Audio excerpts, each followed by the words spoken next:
Hi, this is Steve Addison, and you're listening to the Movements Podcast, the podcast for people who want to multiply disciples and churches everywhere.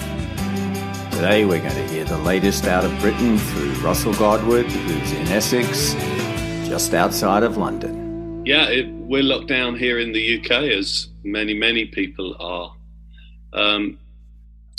What are we learning? I've really just noticed how seamlessly it seems for us. We've transitioned from, typically meeting in homes, what might be smaller groups. Most of our churches, smaller groups of people, just seamlessly transitioned to online. And that's been great. It's been really good, actually, just very simple. Once people have just grappled with the technology, they're off, they're online. The 3/3 groups are running, discovery Bible studies are happening. People are meeting up consistently, regularly in that way. So that's been great. Yeah, really good. So that's with your sort of gathering as church, you're doing that online. But are they also doing discipleship and church online with others? Yeah, it's begun to. I've probably set that as a bit of a vision from the beginning. So I did my first online, if you like, official church gathering 2 Sundays ago. We just set a vision there. This is a biblical, healthy church.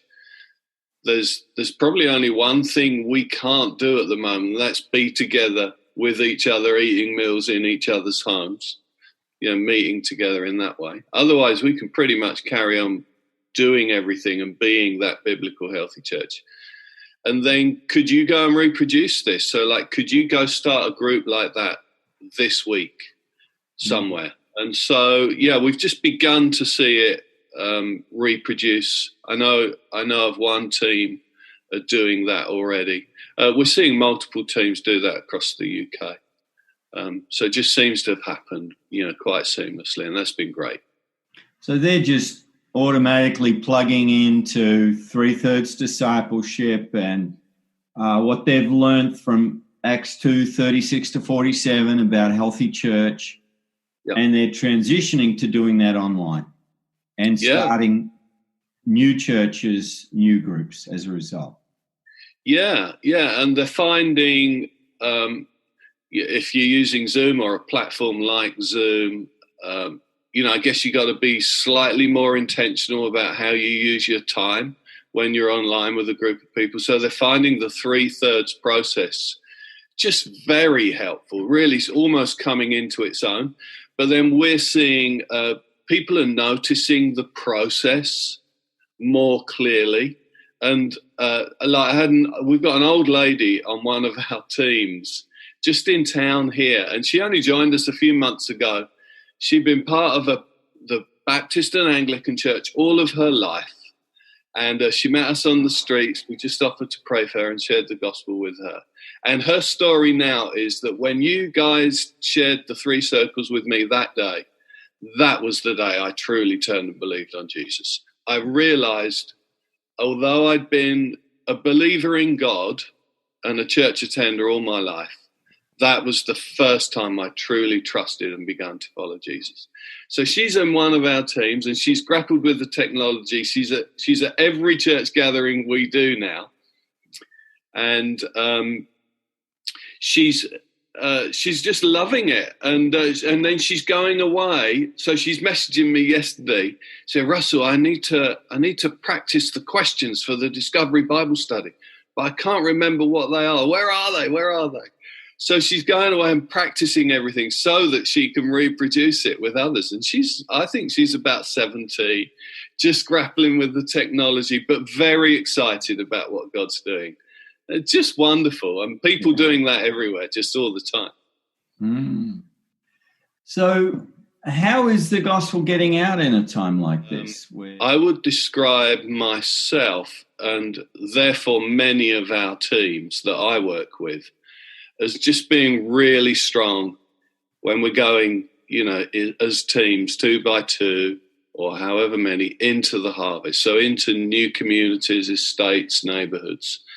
And I would say that would be one of our strengths. And now I would say for me personally, therefore, my relational network, although I'm sharing the gospel there, I wouldn't say it's been the priority for me. So now I'm in a situation where, like, we can't go 2 by 2 into new neighborhoods. So I'm forced to address that personally. And so, I've just been sitting with my phone on my computer at the beginning of every day, just thinking like, okay, who can I message, Lord? Who should I be talking to? And that's actually been really good. So I've got a friend in London who sends me a text message every day. And the text message, it's a different one every day. And there's a little prayer prompt section. There's a reading section with just like a little passage of scripture or a story of Jesus. And then there's a response section, which has 4 questions in it.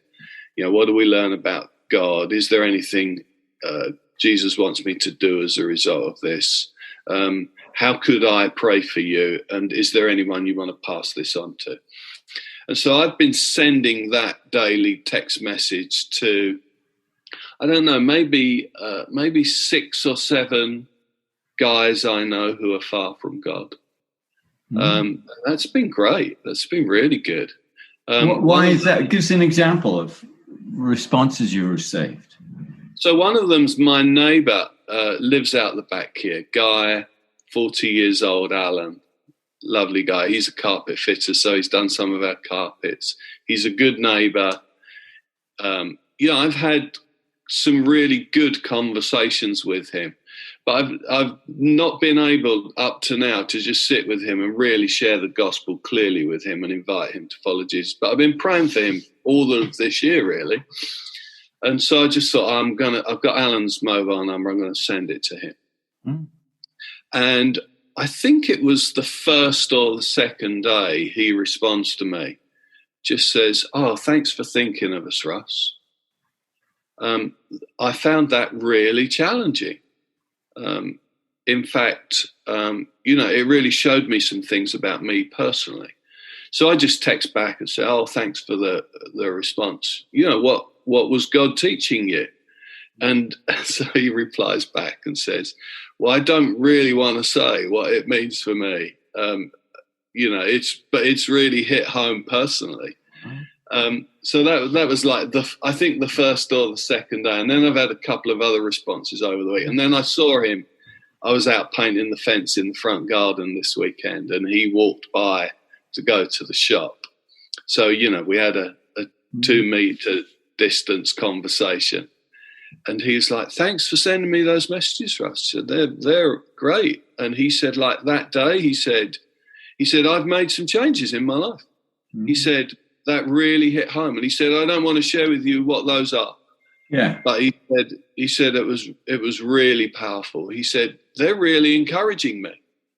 So, 40-year-old guy, far from God. I still haven't sat with him and shared the 3 circles with him and invited him to follow Jesus. But now every time I see him, we're having a conversation like that. I'm texting him every day. And then his dad walked by as well that same day at the weekend. And his dad says, "Oh, hi, Russ. How are you doing? Russ, are you a pastor?"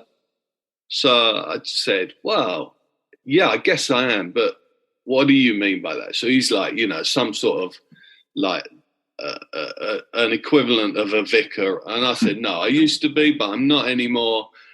But yeah, I'm a follower of Jesus and I'm caring for my community." He said, "I thought you were." He said, "Those messages you've been sending my Alan," he said, "he's been telling me about them." And then John and I passing the messages on. Yeah, so then John and I have this conversation about Jesus, which leads me to then say, "Well, John, would you like to, when this is all over, we could arrange to meet up and share some more stories of Jesus?" He said, "No," he says, "I'm all right at the moment, Russ. I'm fine. I can do that in my own time." But he said, "Thanks for the offer." He said, "That was great." So, and then I met his mum. on one of those days as well. And I don't think I've ever had like more than a hello with his mum. So anyway, we stood 2 meters apart, and she was struggling with some shopping. So I offered to help her with it. She's fine. I'm okay. And we chatted about coronavirus and all that's going on. So then I just said, "Could I pray for you?" And she's like, "Oh yeah, that'd be great." So we just stood there 2 meters apart, and I'm praying for her in the name of Jesus. And just in a week, I've gone from praying for Alan probably like most days this year, and having not shared the gospel with him, to having what I think's a significant conversation and connection with like 3 members of his family. He lives with his parents are slightly elderly, and Alan lives with them, although he's an older guy, and he sort of looks after them. His dad works with him. Before the lockdown hit, we just printed a little leaflet. Like I think we did 100 or a couple of hundred of them. Just hi everyone, just introducing ourselves. We're probably heading into lockdown. The next few weeks might be difficult. We thought we'd create a WhatsApp group that you can join if you want to. Just message Jan or I, and we'll put you on the WhatsApp group. But if you don't want to be on the group, that's fine. If you need anything, contact Janet or I, and we just gave them our phone numbers and our door number in the street. And Janet and I went and delivered all of them by hand, knocked on every door and just explained what we were doing. And people were like, "Oh, wow, that's amazing." So one of the things as well we found is just the connection with neighbours at the moment. And I wouldn't describe us as like, great neighbourly types. We're not the people who are out there talking to everybody all the time.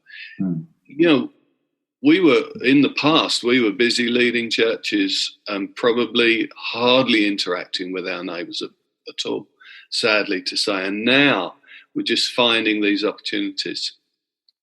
And I know we've got a friend in Manchester, and they've done the same thing. And they then took the next step and invited every neighbour on the WhatsApp group into a Stories of Hope using Discovery Bible Study on one evening last week.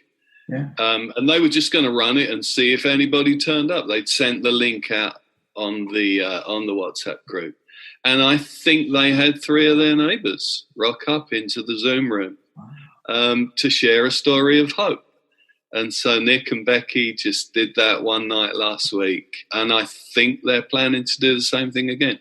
So we did a little meet up with our neighbours on Friday evening, just, meet the neighbours, names to faces on Zoom. And there were like 3 families.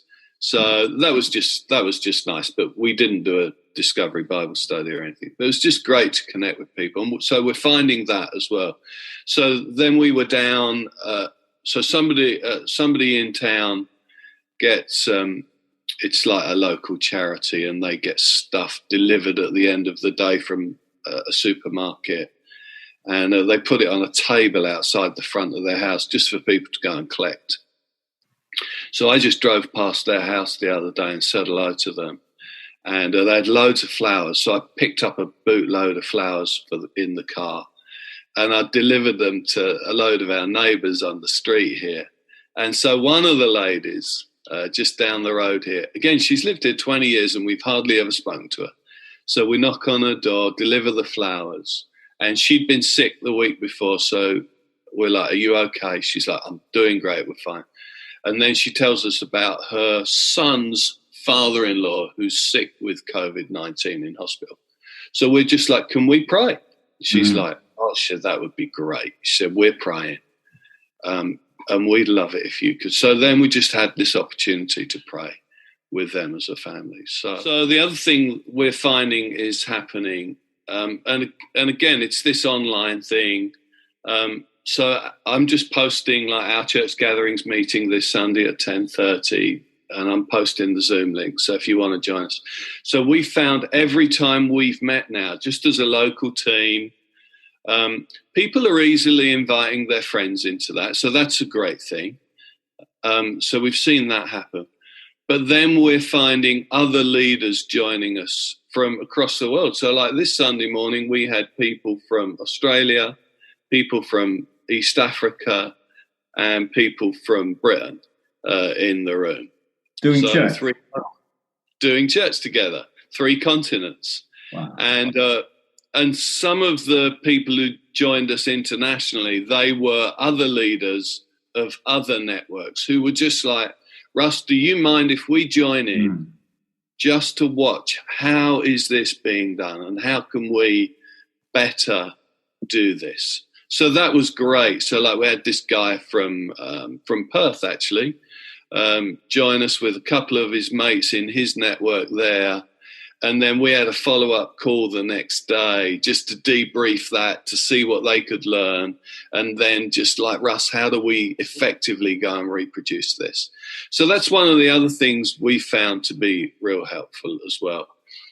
So just making the connection point for the online gathering, public in some way, in some safe way, and just seeing who joins. So, yeah, that's been great. With the encouragement that the people that are joining are participating, but they're also starting their own churches online. Yeah, so it's either a gathering for our local team and our local church, but even they're being encouraged to go and reproduce. Or you can come in, watch how we do this, participate, but we're modeling this for you so that you will go and reproduce this somewhere.